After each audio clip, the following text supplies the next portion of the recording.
Hi hello నమస్తే this is Suvarna welcome to Suman TV. ఈరోజు నాతో పాటు స్టూడియోలో ఉన్నారు స్పిరిచువల్ గురు అనంత సాయి కృష్ణ గారు. ఆల్మోస్ట్ చాలా వరకు కూడా స్పిరిచువల్ గా ఏ వీడియో వచ్చినా కమెంట్ చేస్తున్నారు, లైక్ చేస్తున్నారు. సుమన్ టీవీలో స్పిరిచువల్ కి సంబంధించి చాలా క్వశ్చన్స్ కూడా రేస్ చేస్తున్నారు. సో ఈ రోజు స్పెషల్ ఎపిసోడ్ లో చాలా ముఖ్యమైన విషయాలు తెలుసుకుందాం. ఈ మధ్య కాలంలో మనం చూస్తున్నాం స్ట్రెస్ లైఫ్ లో ప్రతి ఒక్కరికి స్పిరిచువల్ గా ఉండాలని ఉంది. బట్ స్పిరిచువల్ గా వెళితే మన జీవితంలో ఎలాంటి మార్పులు చోటు చేసుకుంటాయి, మనతో మాట్లాడడానికి సాయి కృష్ణ గారు సిద్ధంగా మాట్లాడేద్దాం. నమస్కారం సాయి కృష్ణ గారు. నమస్తే అండి. సో మొదటిగా బేసిక్ గా మనం ప్రతి వీడియోలో కూడా మన నిత్య జీవితంలో మనం ఉరుకులు పరుగులతో మన జీవితం అయితే కొనసాగుతుంది. బట్ ప్రతి ఒక్కరికి అనేది పంచభూతాల మీద ఒక నమ్మకం ఉంది. చాలా వరకు లైఫ్ లో చేంజెస్ తీసుకొస్తుందని ఒక బిలీవ్ ఉంది. స్పిరిచువల్ గా ప్రతి ఒక్క వీడియోలో మనం అందరికి యూజ్ అయ్యే ఇన్ఫర్మేషన్ అయితే ఇస్తున్నాం. ఈ రోజు మెయిన్ గా డబ్బు గురించి తెలుసుకుందాం సార్. అంటే ఉన్నోడికి లేనోడికి కంపల్సరీ డబ్బు అనేది చాలా అవసరం. ఎంత మనం మంచితనంగా ఉన్నా కూడా డబ్బు లేనిదే ఒక అడుగైతే ముందుకు పడదు, ఒక రోజు అయితే మనకు గడవదు. అది అందరికీ తెలిసిన విషయం. బట్ స్పిరిచువల్ గా కొన్ని విషయాలు చూస్తే డబ్బుని ప్రేమించాలి అని చెప్తూ ఉంటారు చాలా మంది స్పిరిచువల్ గురుస్. అసలు డబ్బుని ఎందుకు ప్రేమించాలి? నిజంగానే డబ్బుని ప్రేమించడం వల్ల లాభాలు కలుగుతాయా? నమ్మచ్చా? ఖచ్చితంగా అండి. ఇప్పుడు డబ్బు చాలా మంచిది, నాకు ప్రతి అవసరానికి ఉపయోగపడుతుంది, నాకు ఉన్నటువంటి ఆర్థిక ఇబ్బందులు తీరుస్తుంది అన్నప్పుడు డబ్బు కూడా ఏమవుతుందంటే, ఇప్పుడు మీరు అన్నారు చాలా హ్యాపీగా ఉందని, సేమ్ ఒక వ్యక్తి పట్ల మనం ఎలాంటి వ్యక్తిత్వంతో ఉంటామో డబ్బు పట్ల కూడా అలాంటి వ్యక్తిత్వంతో ఉన్నప్పుడు ఏమవుతుందంటే డబ్బు కూడా మన దగ్గరికి రావడం జరుగుతుంది. ఇప్పుడు మీ పట్ల చూపించిన ఈ వర్డ్స్ మీకు ఏవైతే చెప్పానో, మీరు ఎలాగైతే హ్యాపీగా ఫీల్ అవ్వరో, డబ్బు పట్ల కూడా మనం పదే అలాంటి వర్డ్స్ చెప్పినప్పుడు ఏమవుతుందంటే డబ్బు కూడా నిజంగా మన లైఫ్ లోకి రావడం అనేది జరుగుతుంది. దానికే డబ్బును ప్రేమించాలనేది. ఇక్కడ మనుషులు ఏం చేస్తున్నారంటే ఇంటర్నల్ గా డబ్బు కోరుకుంటున్నారు, బయటకు వచ్చే లోపల డబ్బును ద్వేషిస్తున్నారు. నేను ఏం చెప్తున్నా అంటే ప్రతి మూమెంట్, ప్రతి క్షణం మీ దగ్గర నుంచి డబ్బు ఎన్ని రకాలుగా ఖర్చు పెడుతున్నారు, రోజుకి ఎన్ని పూటలు ఖర్చు పెడుతున్నారు, డబ్బు ఖర్చు పెట్టే ప్రతిసారి, డబ్బు మీ దగ్గరకు వచ్చే ప్రతిసారి ఈ విధంగా ప్రేమతో కూడిన వర్డ్స్ డబ్బు పట్ల మనం పలికామనుకోండి, ఖచ్చితంగా డబ్బును మనం ప్రేమించాల్సిన అవసరం లేదు. డబ్బు మనల్ని ప్రేమిస్తుంది, డబ్బు మనల్ని వెతుక్కుంటూ వస్తుంది. దానికే ప్రతిసారి డబ్బును ప్రేమించమని ఎందుకు చెప్తున్నామంటే ఇలాంటి వ్యక్తిత్వం ఉండడం వల్ల డబ్బు మన దగ్గరకు వస్తుంది. అయితే ఇప్పుడు మనం బేసిక్ గా ఏంటంటే మీరు అన్నట్టు ఇంటర్నల్ గా కోరుకుంటున్నాం కారు కావాలి, బంగ్లా కావాలి అని. అంటే డబ్బుని ఇష్టపడుతున్న భ్రమలో ఉంటున్నాం, నిజంగా అయితే డబ్బుని ఇష్టపడట్లేదు. నిజంగా డబ్బుని ఇష్టపడట్లేదు. నిజంగా ఒక వ్యక్తి డబ్బుని ఇష్టపడ్డాడు అనుకోండి, ఖచ్చితంగా డబ్బు అనేది ఆయన లైఫ్ లోకి వచ్చి తీరుతుంది. కానీ మనిషి ఏం చేస్తున్నాడు అంటే ఇక్కడ డబ్బు గురించి వ్యతిరేకమైన ఆలోచనలతో బయట సమాజంలో ఉంటున్నాడు, ఇన్నర్ లో మాత్రం డబ్బు కావాలి అనుకుంటున్నాను. నేను ఏం చెప్తున్నా అంటే ప్రతి క్షణం డబ్బు పట్ల, మనం లాస్ట్ వీడియోలో కూడా మాట్లాడుకున్నాం, ఎప్పుడైతే డబ్బు పట్ల ప్రేమతత్వము, కృతజ్ఞ భావం ఉంటుందో ఖచ్చితంగా మనకున్నటువంటి ఆర్థిక ఇబ్బందులు తొలగిపోయి డబ్బు అనేది మన జీవితంలోకి రావడం జరుగుతుంది. ఓకే సాయి గారు, మీరు ప్రతిసారి చెప్తుంటారు వీడియోలో నాకు డబ్బుని ప్రేమించండి, ఖచ్చితంగా మీకు ఏదో ఒక రోజున మీరు అనుకున్నది సాధిస్తారంటుంటారు. ఈ ప్రేమతత్వం ఉండాలంటారు. అంటే ఆ ప్రాసెస్ ఏంటి? బేసిక్ గా ఏదైనా మనం పని చేసాం అనుకోండి, ఒక ఫార్ములా ఉంటుంది, ఒక విధానం ఉంటుంది. డబ్బును ప్రేమించడం అంటే మన లోపల అనుకోవాలా, విశ్వానికి చెప్పాలా, పంచభూతాలకి చెప్పాలా, ఎలా అసలు ఆ ప్రేమించడం, ఆ ఫార్ములా ఏమన్నా చెప్తారా? ఇప్పుడు చూడండి, ఒక వ్యక్తి ఉదయం జర్నీ స్టార్ట్ అయింది అనుకోండి, నైట్ ఎండింగ్ లోపు ప్రతిరోజు ఒక వ్యక్తి ఎన్నిసార్లు కావాలంటే ఆయన పాకెట్ నుండి డబ్బులు అన్నిసార్లు బయటకు వెళ్తూ ఉంటుంది. బయట మనం ఏది చేయాలన్నా డబ్బుతో కూడుకొని ఉంటుంది. అలాంటప్పుడు నేను ఏం చెప్తాను, లాస్ట్ వీడియోలో చెప్పుకున్నాను, డబ్బు ఖర్చు పెట్టేటప్పుడు బాధపడుతుంటారు చాలా మంది. 100కి 90% పీపుల్స్ ఇలాగా బాధపడుతుంటారు కాబట్టి ఆర్థిక ఇబ్బందులు పడుతున్నారు. అలా ఉండకూడదండి. డబ్బును మనం ఎప్పుడైతే బాధతో, కష్టంతో నా దగ్గరికి రావట్లేదని ఖర్చు చేస్తూ ఉంటామో డబ్బు అనేది అలాగే వెళ్ళిపోతుంది, మన దగ్గరికి రాకుండా. డబ్బును ప్రేమతో ఎప్పుడైతే ఖర్చు పెడతామో మన దగ్గర నుంచి వెళ్ళిన డబ్బు రిటర్న్ గా రెట్టింపై మన దగ్గరకు వస్తుంది. ఓకే, అంటే మీరు చెప్పేదాన్ని బట్టి చూస్తుంటే ఏం అర్థం అవుతుందంటే సార్, ఇప్పుడు ఒక 1,00,000 రూపాయలకు సంబంధించిన బిల్లు వచ్చింది అనుకోండి, అయ్యో 1,00,000 పోతుంది అనే బాధ కాకుండా ఈ 1,00,000 హ్యాపీగా వాళ్ళకి ఇచ్చేస్తే ఇంకొక 1,00,000 యాడ్ అవుతుంది అన్నట్టు ఆనందంతో ఉండాలంటారు. 100% అండి. ఇప్పుడు చూడండి, అది ఎంతవరకు బ్రెయిన్ లోకి వస్తుంది? అదేగా ఇప్పుడు ఆర్థిక ఇబ్బందులకు మెయిన్ మూల కారణం అక్కడే జరుగుతుంది. ఇప్పుడు 1,00,000 రూపాయలు మీ దగ్గర నుండి పోయింది, ఆ 1,00,000 రూపాయలకు సంబంధించిన మెటీరియల్ మీ దగ్గరకు వచ్చిందా లేదా? అవును. ఆ మెటీరియల్ మీకు ఎన్ని రకాలుగా ఉపయోగపడుతుంది?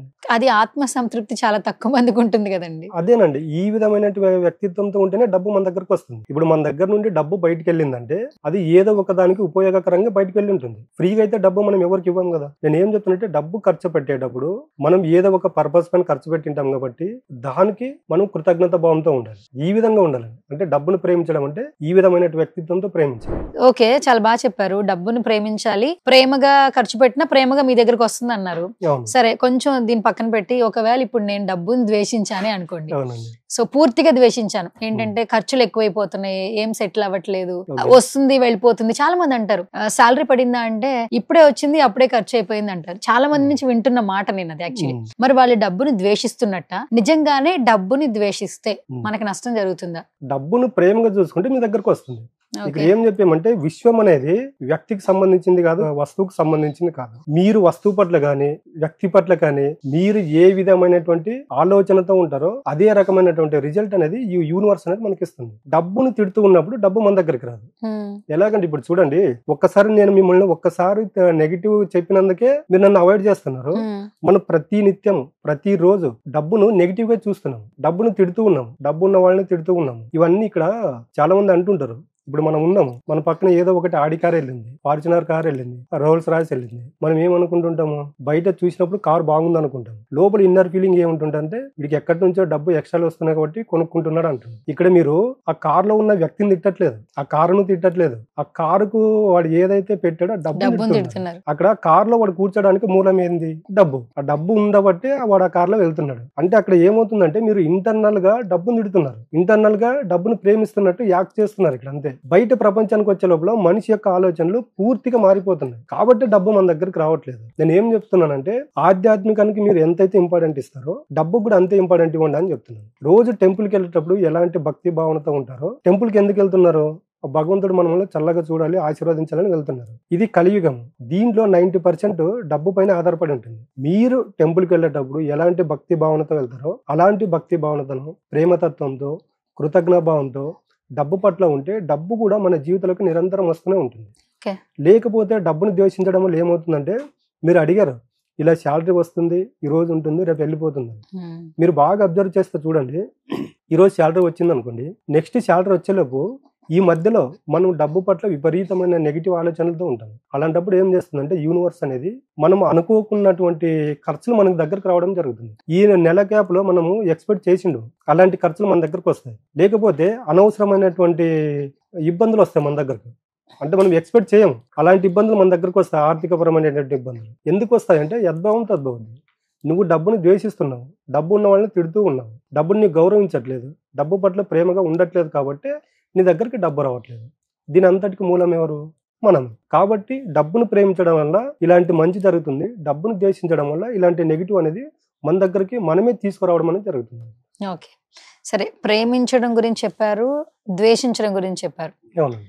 సరే, ఇప్పుడు నేను ప్రేమించాలి అనుకుంటున్నాను అనుకోండి, డబ్బుని ప్రేమించాలి కాబట్టి నా దగ్గరికి డబ్బు రావాలి. అవును. నా దగ్గర డబ్బు ఉండాలి అంటే నేనేం చెయ్యాలి అసలు?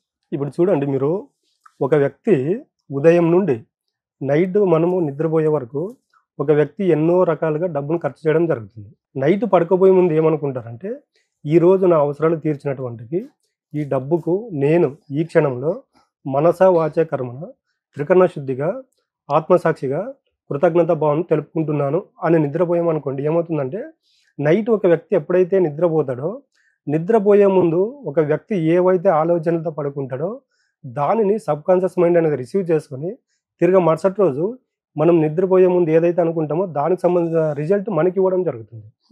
కాబట్టి ప్రతిరోజు నిద్రపోయే ముందు ఈ విధమైనటువంటి మాటలు అనుకుంటూ పడుకోవడం వల్ల ఏమవుతుందంటే నెక్స్ట్ డే మనకు డబ్బుకు సంబంధించినటువంటి వ్యతిరేక ఆలోచనలు కానీ తర్వాత డబ్బుకు సంబంధించిన ఖర్చులు కానీ మన దగ్గరకు రావు.